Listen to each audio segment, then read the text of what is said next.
Palavra da Verdade, com Hernandes Dias Lopes. Bendito seja Deus. Irmãos amados, vamos abrir a palavra de Deus no Evangelho de Cristo, conforme o registro de Lucas, capítulo 15. Lucas, capítulo 15.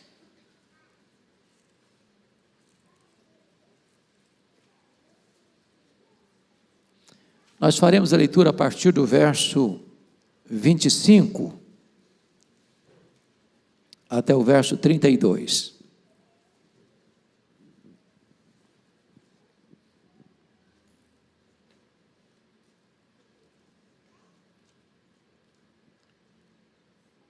Está escrito: ora, o filho mais velho estivera no campo,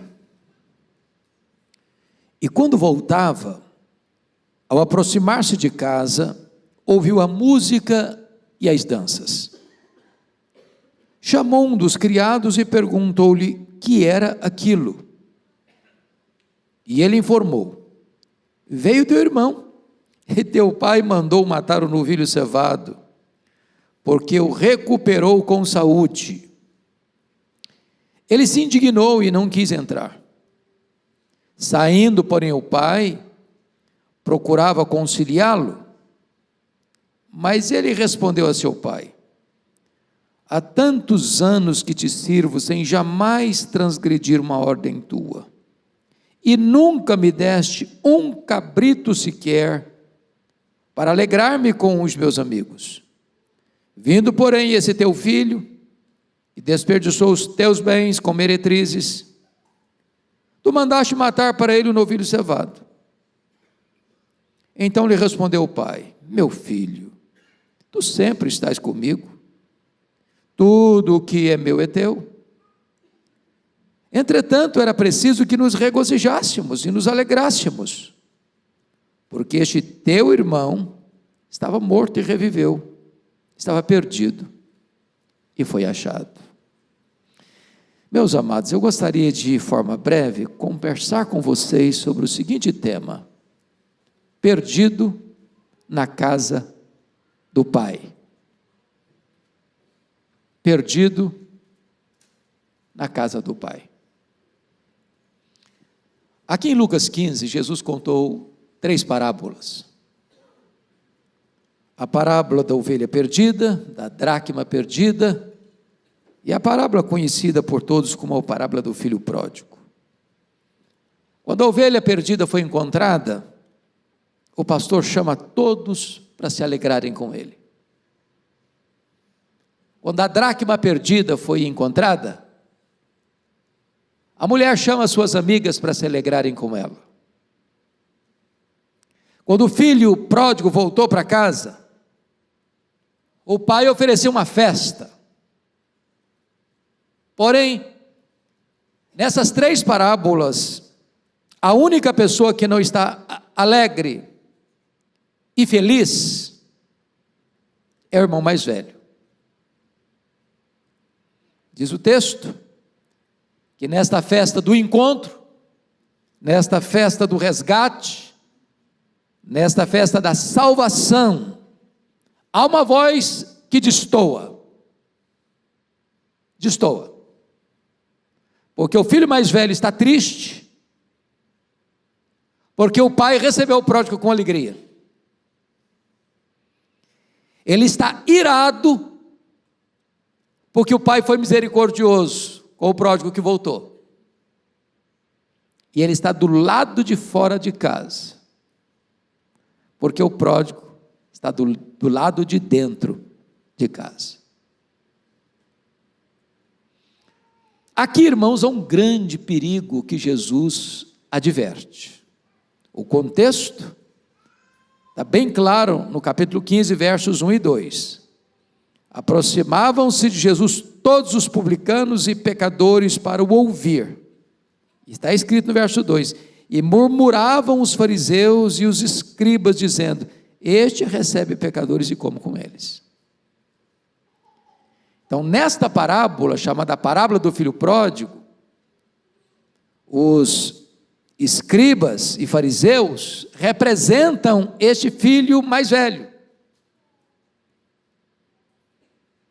Os publicanos e pecadores representam este pródigo, que viveu dissolutamente, mas que se arrependeu,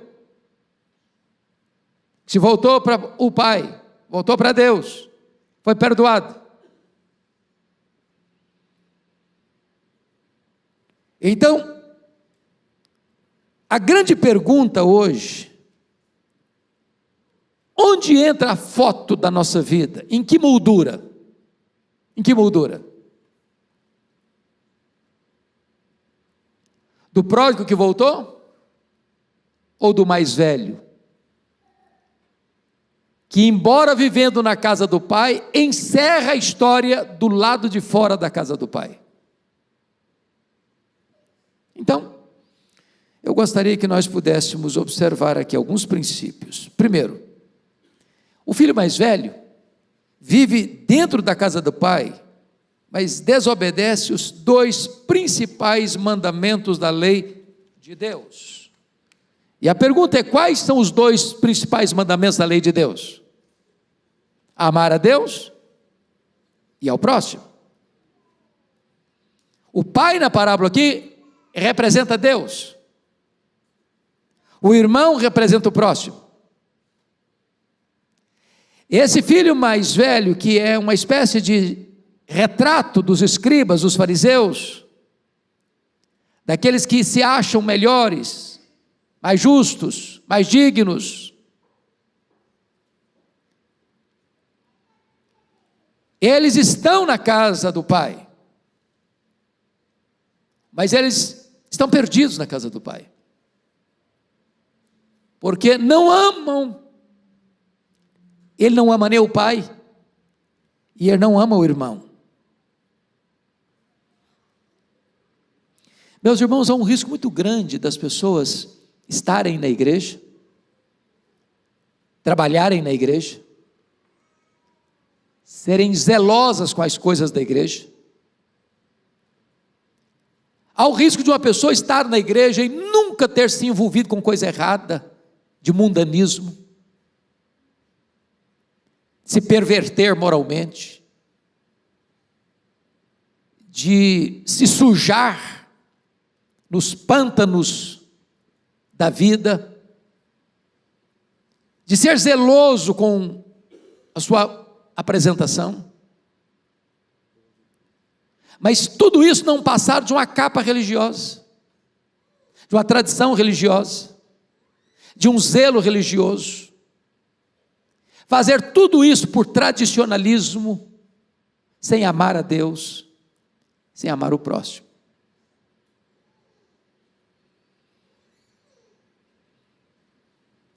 Segundo lugar, esse filho mais velho, ele vive na casa do pai, mas está confiando na sua própria justiça.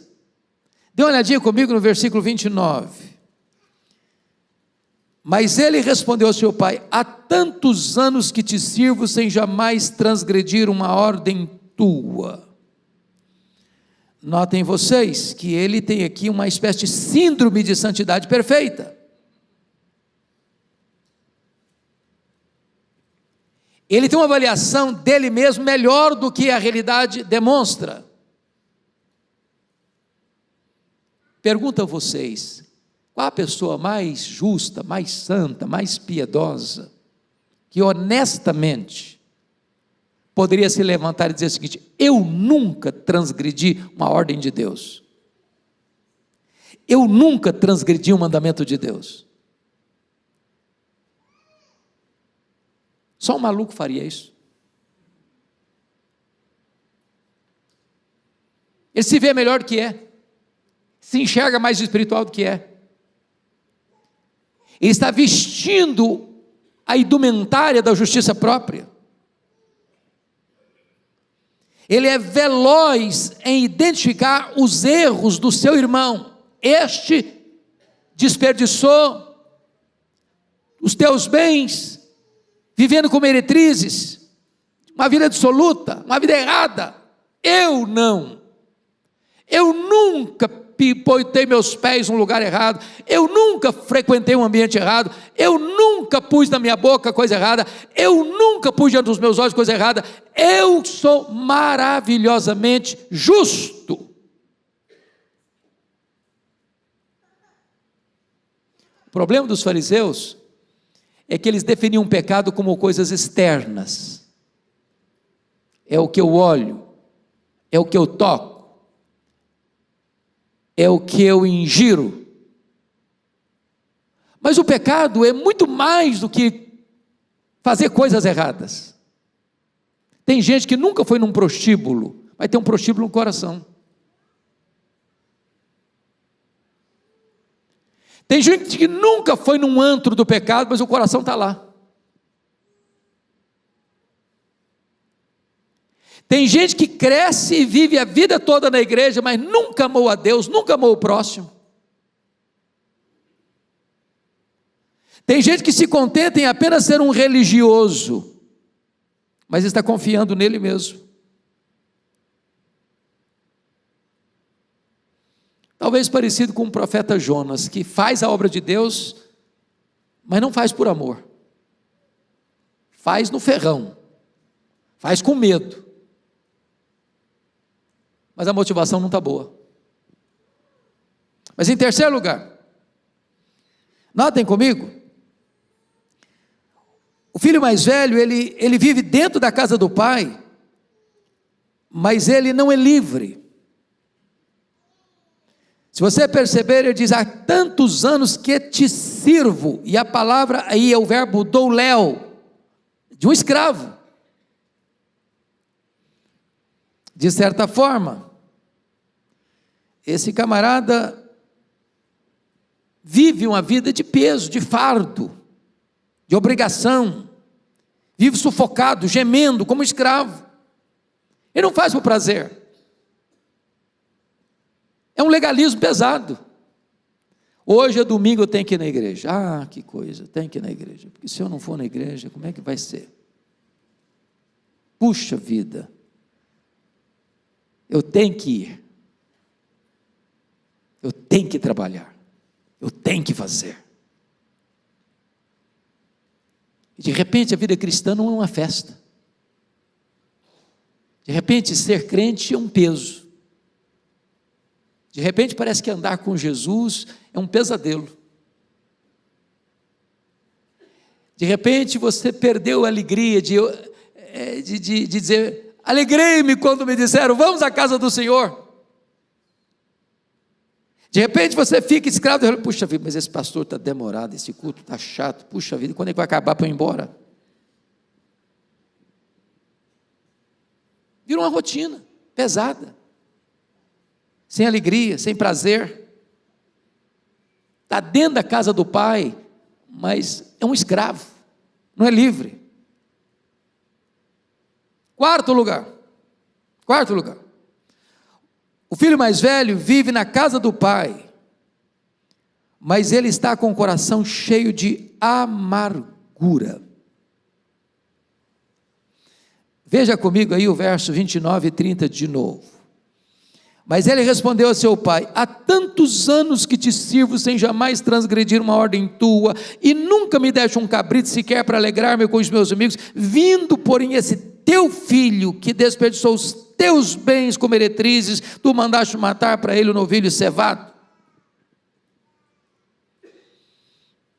Para ele, quem erra, devia permanecer no erro mesmo, porque não tem chance de recuperação.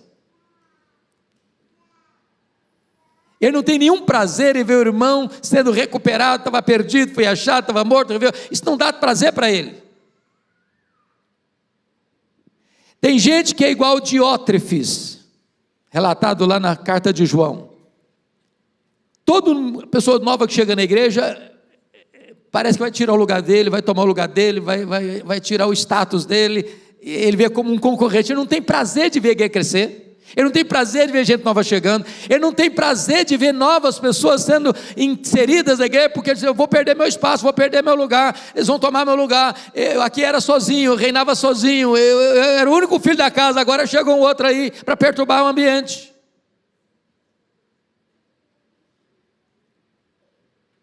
Na sua religião não existia oportunidade de restauração para as pessoas. Mas mais, ele se sente injustiçado pelo pai. Olha, eu a vida inteira eu te sirvo. Nunca me deste um cabrito para me alegar com os meus amigos. Agora, esse aí, teu filho, não fala meu irmão não, esse teu filho, não é meu irmão não. Esse teu filho, depois que fez a bagunça que fez, o senhor manda matar o bezerro cevado. Bezerro cevado aqui, irmãos, é um símbolo, né? Porque o hábito naquela época é que se mantinha um bezerro criado da melhor forma, para uma ocasião muito especial, de celebração, de festa. Era aquele churrasco de carne maturada, que o cara paga alguns reais a mais, a cada grama que ele compra, porque dizer, esse é o churrasco. E aí o pai resolve matar o bezerro cevado exatamente para celebrar a volta do menino que dispersou todos os bens.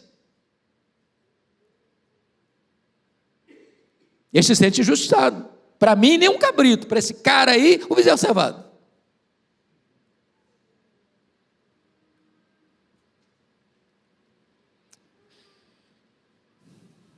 Se você perceber, a postura dele, esse teu filho, ele está dizendo o seguinte: comigo esse cara não tem comunhão. Ele é só teu filho, ele não é meu irmão. Não há espaço na agenda dele para amar, não há espaço na agenda dele para perdoar, não há espaço na agenda dele para acolher, não há espaço na agenda dele para trazer de volta e dar uma segunda chance. É uma religião legalista, pesada, sem amor, sem graça, sem perdão. Agora, vamos entender uma coisa. O ódio ou a indiferença que o irmão mais velho sente pelo irmão mais novo, pródigo, aos olhos de Deus, não é menos grave do que a vida dissoluta que o irmão viveu. Querem um exemplo? Querem um exemplo? Vá comigo lá para Gálatas, depois você volta para cá, para Lucas. Vai lá para Gálatas comigo, só um pouquinho para a gente ler sobre isso. Gálatas capítulo 5.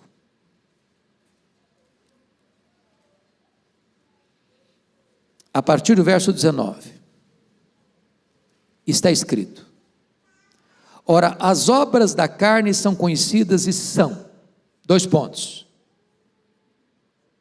prostituição, impureza, lascívia, 3 pecados relacionados à depravação moral.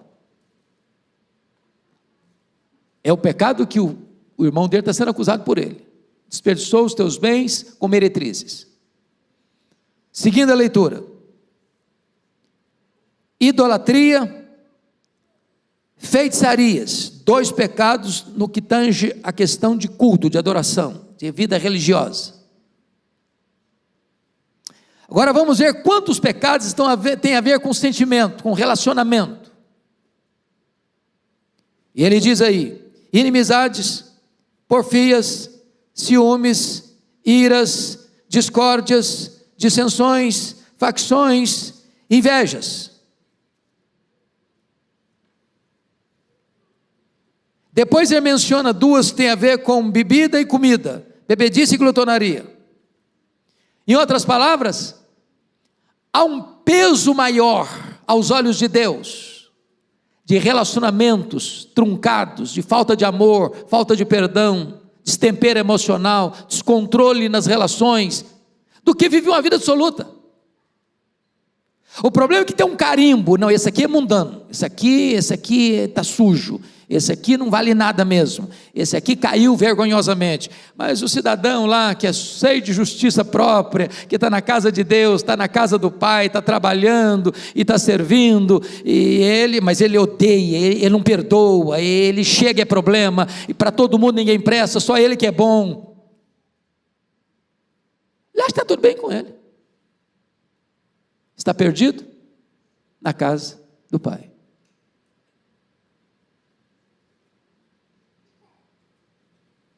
Se você perceber, o ressentimento dele isola-o não só do irmão, isola-o também do pai. O filho pródigo está voltando, coração arrependido, nem quer ser chamado de filho, trata-me como os teus trabalhadores. Ele ensaia o discurso de pedido de perdão, e quando ele corre na direção da casa do pai, o pai o avista de longe, corre na direção dele, o abraça, o beija, coloca a sandália nos pés, coloca a roupa nova, coloca anel no dedo, e manda festejar, vamos celebrar, vamos nos alegrar, porque este meu filho estava perdido, e foi achado, estava morto e reviveu. O mesmo pai que sai na direção do pródigo, sai na direção do filho mais velho, para conciliá-lo. O filho pródigo aceita ser recebido, o filho mais velho se recusa a entrar em casa. Jesus dá uma reviravolta nessa história, porque os escribas e fariseus estavam escandalizados com Jesus, porque ele comia com os pecadores, ele recebia gente que eles achavam que não devia ser recebida. Quando Jesus termina a história, o cheio de justiça, fariseus e escribas, estão do lado de fora da casa do pai. Os pecadores e publicanos, que eles achavam que não tinha chance, estão celebrando na casa do pai.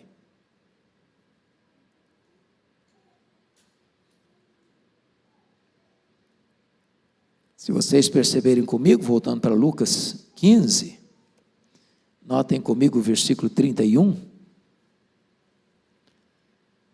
Então lhe respondeu o pai: meu filho, tu sempre estás comigo, tudo que é meu é teu, tu sempre estás comigo.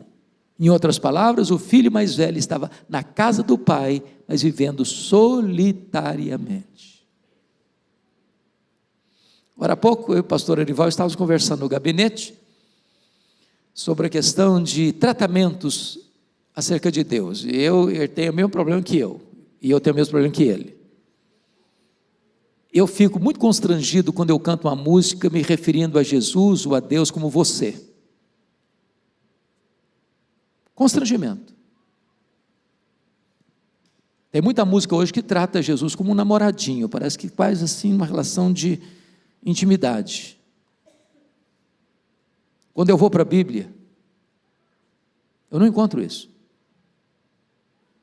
As pessoas que andaram mais perto de Deus se referiram a Deus de uma maneira muito reverente. Senhor, soberano.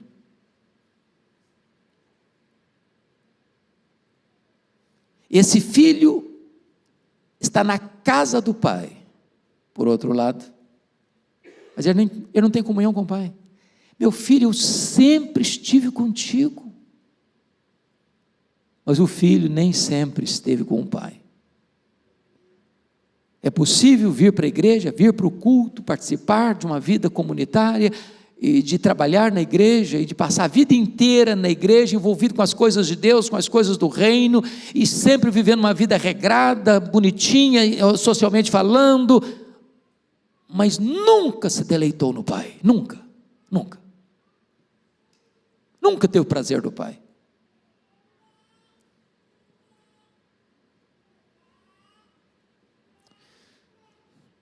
Notem mais, sexto lugar, o filho mais velho vive na casa do pai, mas não se sente dono do que é do pai. Eu fico impressionado com o que o pai diz para ele. Tudo, finalzinho do versículo 31, tudo que é meu é teu. Preste atenção que ele está reclamando, amargurado com o pai, dizendo assim: eu nunca tive um cabrito.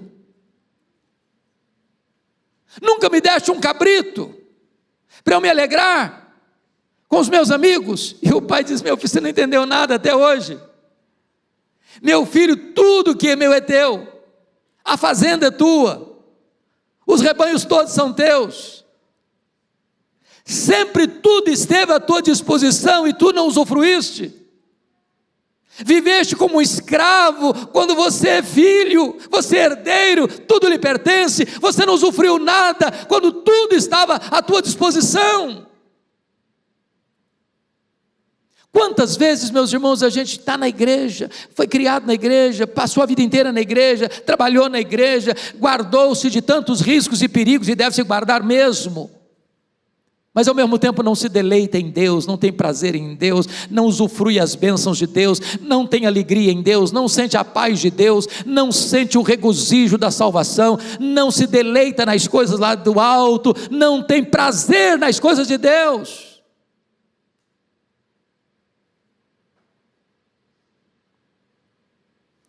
A Bíblia fala que Jesus trouxe para nós vida abundante. A Bíblia diz que Jesus tem água viva. A Bíblia diz que Jesus tem a suprema grandeza do seu poder. A Bíblia diz que nós temos a paz que excede todo entendimento. A Bíblia diz que nós temos uma alegria indizível e cheia de glória. A Bíblia diz que o próprio Deus é a delícia da nossa alma.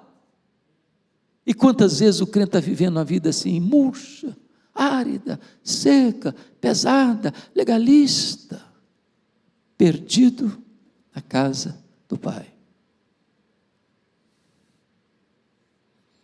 Crente que nunca celebrou, nunca festejou,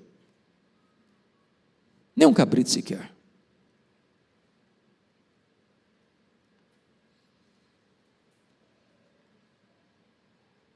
Eu acho que essa ilustração está bem surrada, mas quem sabe alguém não escutou ainda.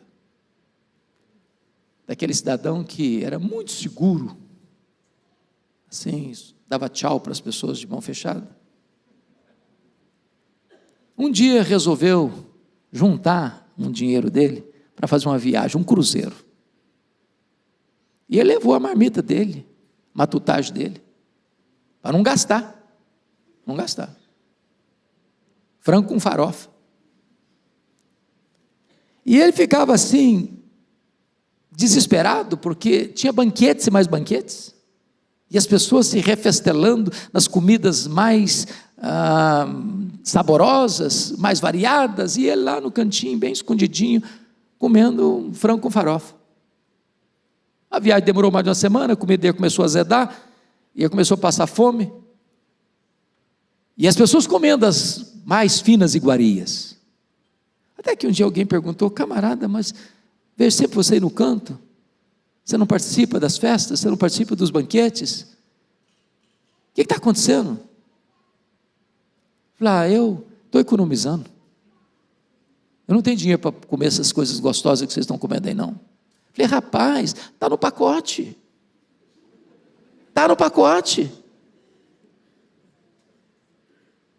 all inclusive, está tudo incluído, cara.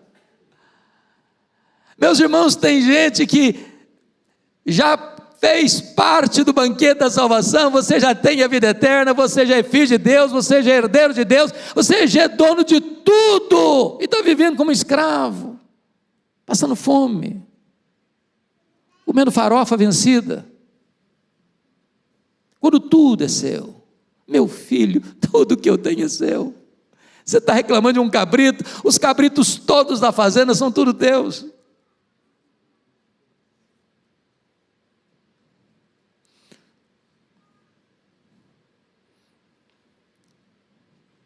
Qual era o remédio para esse filho mais velho? Era fazer o que o outro fez. Um estava perdido fora de casa, o outro estava perdido dentro de casa. O que estava perdido fora de casa se arrependeu e voltou. O que estava perdido dentro de casa saiu, e não consta que ele entrou na casa do Pai.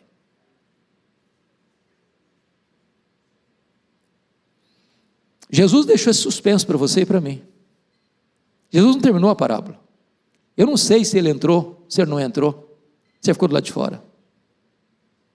Mas sabe por que Jesus não deixa isso, ou deixa isso em suspenso, ou deixa em aberto, e não diz se entrou ou se não entrou? Porque este filho mais velho está aqui hoje. Ele está presente aqui. Mas ele não está presente aqui entre nós. Esse filho mais velho mora debaixo da nossa pele. coração dele bate no nosso peito. O sangue dele corre em nossas veias. E a pergunta é: e você? Vai entrar para a casa do Pai? Vai celebrar com o Pai? Vai receber seu irmão? Vai festejar a festa da reconciliação? Essa resposta eu não posso dar. Só você pode dar. O que você vai fazer? Feche seus olhos, curva sua fronte. Coloque a sua vida diante de Deus.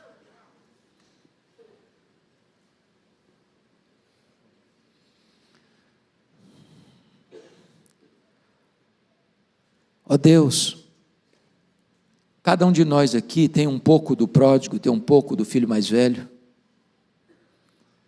Às vezes nós até parecemos com os dois mesmo. Mas a tua palavra nos diz que tu conheces aqueles que são teus. A tua palavra nos diz que tu buscas a verdade no íntimo. A tua palavra diz que tu conheces, não apenas pela aparência, mas tu conheces o coração.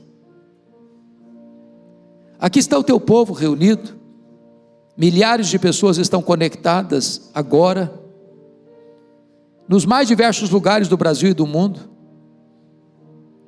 O que nós pedimos, ó Espírito Santo de Deus, tu que sondas, não nos deixes enganados, como aquele filho mais velho estava, confiado na sua própria justiça, sem amar o pai, sem amar o irmão, trabalhando pesadamente como um escravo, sem desfrutar da liberdade, sem desfrutar da provisão, sem desfrutar da comunhão.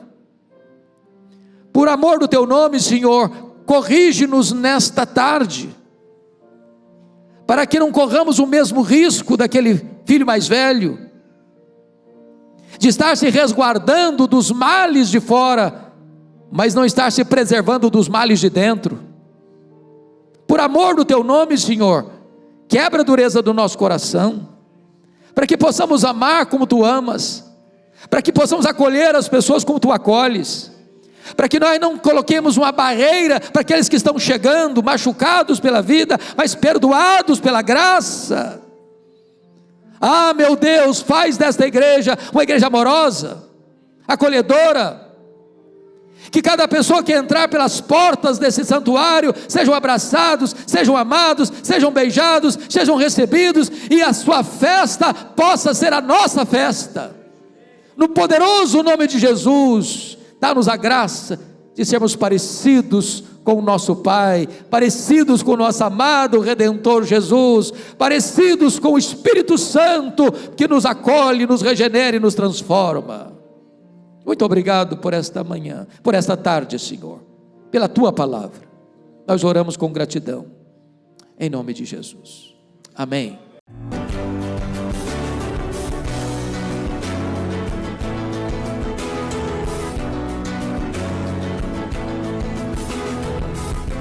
Palavra da Verdade, com Hernandes Dias Lopes.